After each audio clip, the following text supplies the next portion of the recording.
hoje a gente vai comentar um assunto que é bem recorrente, está presente nas rodas de conversa, que é a questão das pesquisas eleitorais. Inclusive, a gente vai já ouvir o vereador Ismael Silva comentando sobre esse assunto, mas a título de informação, eu li nos últimos dias que 10% das pesquisas registradas no Brasil, elas estão no Piauí. Né? 10% de todas as pesquisas eleitorais proporcionalmente registradas. É um número muito enorme. Enorme. Exato.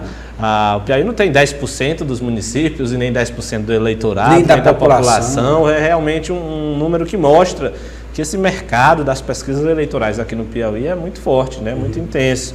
E tem pesquisa de todo jeito, para todo gosto, né? Para todo lado tem pesquisa. Dizem que tem pesquisa a gosto do cliente. Não sei se é bem assim. De fato, uma coisa é verdade. Tem pesquisa demais, né? Esses números, inclusive, mostram que o Piauí perde apenas para o estado de São Paulo no que diz respeito à quantidade de pesquisas eleitorais. Aí você imagina, Minas Gerais, um estado enorme, que tem uma população várias vezes maior que o Piauí, tem centenas de municípios a mais que o Piauí, não tem a quantidade de pesquisas eleitorais registradas como se tem aqui no nosso estado. É uma curiosidade que serve para a gente, de certa forma, ficar atento, né, acompanhando todo esse cenário. E agora a gente ouve, então, o vereador Ismael Silva falando sobre essa quantidade de pesquisas eleitorais, enfim, ele abordando um pouco esse tema.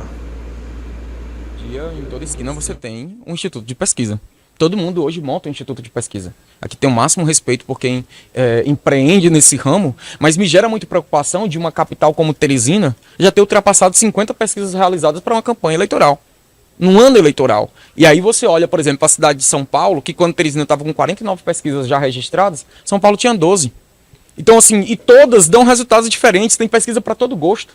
É por isso que eu sempre digo, o resultado da pesquisa, a pesquisa real, é a do dia 6 de outubro. É quando a população de fato vai dar a resposta nas urnas e dizer quem é que quer eleger como vereador, quem são os 29 vereadores que virão para a Câmara Municipal de Teresina, quem é que vai querer no comando do Palácio da Cidade, comandando a cidade de Teresina. Essa é a verdadeira pesquisa e essa daí, meus amigos, eu garanto a vocês, não tem instituto de pesquisa algum que acerte ela na íntegra. É bom a gente separar, né, Eliezer? Porque uma coisa é a pesquisa eleitoral produzida sob encomenda de um partido para fins de estratégia, né, de definição de estratégia. Né? Exatamente, uma pesquisa eleitoral que a sigla quer ver como é que está o pensamento do eleitorado, né, quais são as tendências, até para, de certa forma, o candidato organizar o seu discurso, saber o público-alvo que ele vai buscar. Isso é, obviamente, uma estratégia interna e as pesquisas ajudam muito. O que se comenta e, de certa forma, achamos um pouco estranho é a quantidade de pesquisas que, de fato, são divulgadas, né? Principalmente quem se divulga pesquisa aqui no Piauí é candidatos, o que é uma outra estranheza, né? A gente vê poucos veículos de comunicação, de fato, encomendando pesquisas para divulgar.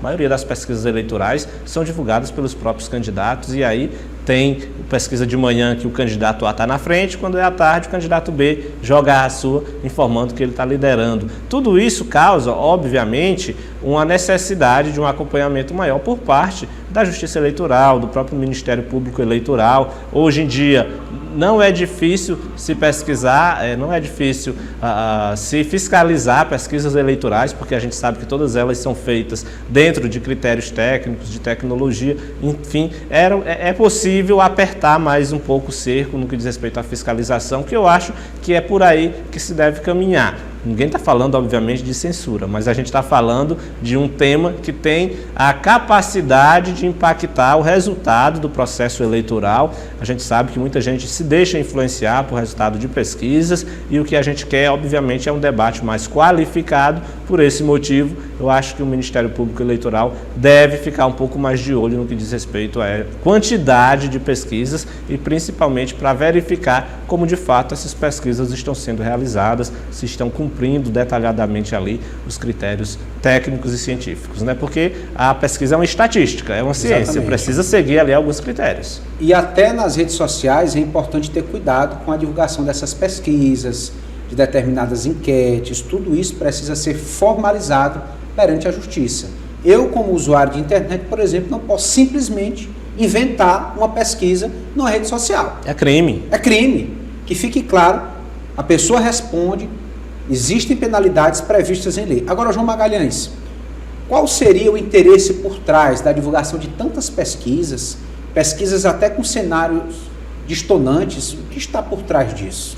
Olha, Eliezer, obviamente quando a gente observa um candidato divulgando em primeira mão o resultado de uma pesquisa, a gente sabe que o objetivo dele é mostrar que ele está liderando ou que ele está se posicionando de forma bastante positiva no cenário eleitoral. Então, eu diria que os objetivos eles caminham neste sentido. Um candidato tentando mostrar uma força que pode ser real, mas pode ser irreal e acaba que há uma possibilidade muito grande de confundir ainda mais o eleitorado, porque se divulgam 10 pesquisas e cada uma delas tem um resultado diferente, o eleitor, obviamente, está sendo levado a confundir os resultados, a não ter uma clareza do cenário real. Então, isso, de fato, atua mesmo como a questão de uma desinformação. A gente sempre comenta a necessidade de se combater as fake news, se combater o processo de desinformação, e à medida em que saem pesquisas eleitorais com todos os resultados divergentes, isso não deixa de contribuir com a desinformação,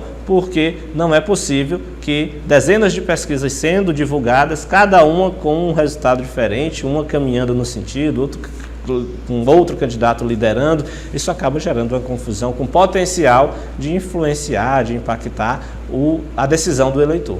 E aqui fica o alerta, já que nós estamos diante de um cenário como esse, a divulgação de tantas pesquisas e pesquisas das mais diversas, fica o recado, a recomendação para o eleitor. Vote em quem você acha que deve votar. Escolha você, tome você a sua decisão.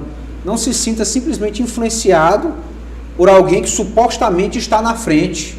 Simplesmente tome a sua decisão e vote com a sua convicção.